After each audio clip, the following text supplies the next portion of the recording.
Hello, a very hearty good morning, dear students. So, welcome back again. Now, we are going to start with a new chapter in economics today. That is the second chapter, People as a Resource. Okay, a very interesting lesson. You are going to find it very interesting because we are going to speak about the people as a resource. In the previous chapter, already about I told you the four physical factors, in which I told you about the human capital also, which is an important factor in the production of a country.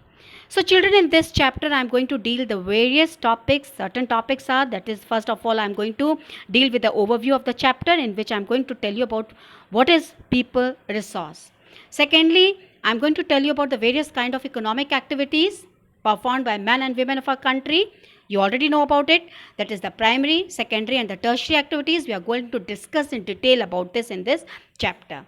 Thirdly, I am going to tell you about the quality of the population, and side by side I am going to compare this quality of population with the various countries, side by side with the various states also in India, and I am going to tell you what are the important things which are required in order to raise the quality of population in our country, that is through education and health. After that, I am going to tell you about the unemployment, which is a great hindrance in raising the economy of our country. Side by side, I am going to tell you about the various forms of unemployment which take place in our countries. And last but not the least, I am going to tell you about the various schemes which are organized by the government in order to raise the human resource to make it more productive and more skilled in our countries. So first of all, that is an overview. Let us discuss in the overview what is human resource and what is people as a resource. So children, first of all, I would like to tell you what is human resource. Okay? So already you know that people as a resource, it is an effort to explain the population as an asset of our country, asset for the economy of our country, and rather than a liability of our country. How they become an asset for a country and how it becomes a liability of a country, we are going to discuss it here. Now, population becomes a human capital.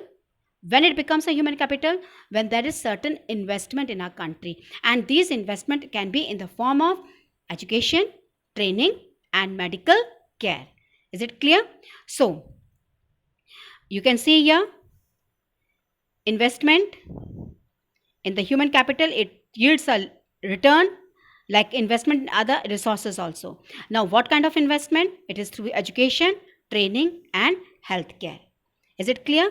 These three things are required to make human resource more beneficial.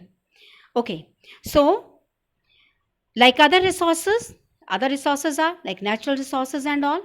Population, it is also a human resource. It is also a kind of resource which we called it as a human resource.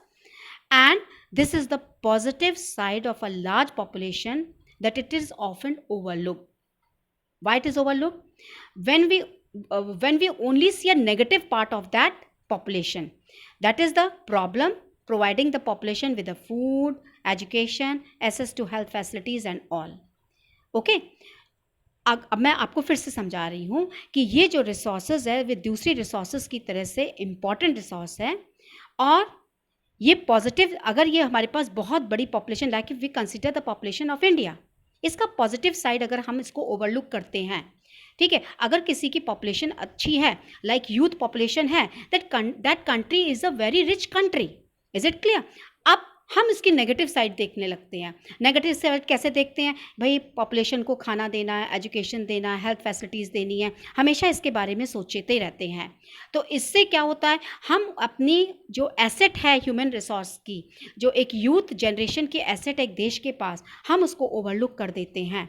हमें इस existing human को resources को further develop करना है, इसको अच्छा बनाना है, इसको मोर कैसे बनाना है? Educated and healthy. Now for example, I am taking the example of China. China, you know, it is the population of a country is very high over there, and still being such a densely populated country, with high population over there. The Chinese government, even the Japan government also, the Korean government also, these country, they gave more stress on the human resource of their country. How they gave the more stress on the human resource of the country? How did they become a developed country? China वो हमारी तरह से ही था. China was not a rich country. Once upon a time it was not a rich country.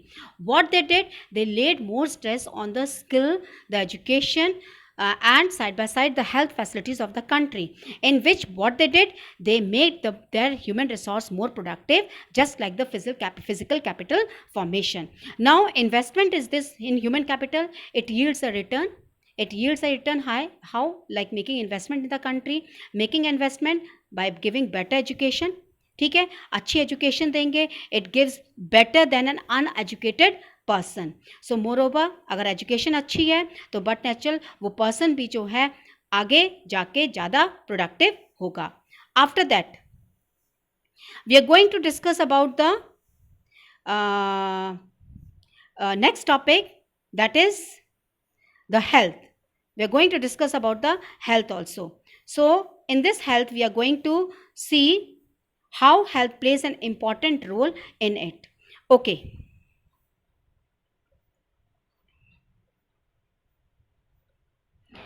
you can see a diagram over here, and I would like to explain you, I would like to give you two examples how India developed in increasing the production, farming production of our country, the agricultural production of our country, by bringing a green revolution in our country.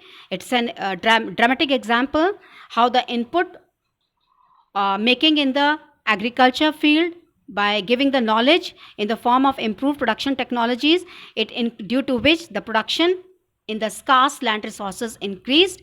And second example is of the IT revolution. It's also a good example how the importance of human capital has come to acquire a higher position than that of material, plant and machinery. Okay, so I'm going to discuss further about the education. You know that educated parents, they understand the value of education. That is why they invest in the child's education to secure a better future for the child. The same way you can see today your parents, they're giving you a good education by sending you in a highly reputed school over here, giving the best part of their education to you so that they can secure a better future for you all.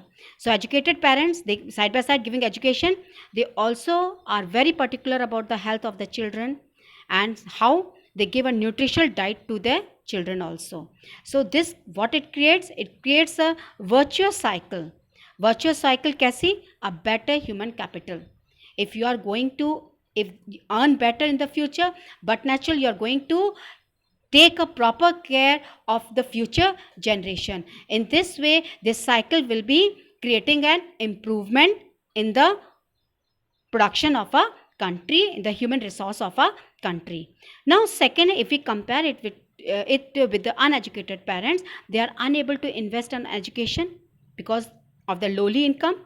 They are not able to give so much of education to the children. They are not able to send them in a good school. Side by side, they are not giving so much importance to the health care of the children. They are not able to give them nutritional diet.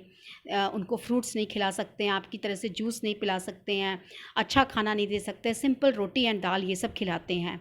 इससे क्या होता है, when they are not well educated, when they are not healthy, what happens to this? In future also they are not able to give such kind of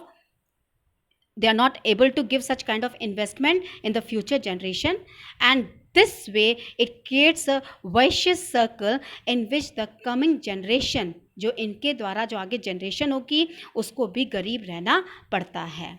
Okay, so this much for today. Now tomorrow I'm going to discuss about the story of Sakal and the Vilas, through which I'm going to tell you about the educated and uneducated parents. That's much for today. So complete your notes. I've given you 6 question answers. These are extra question. Please do it, and let's begin tomorrow again. So till then, goodbye.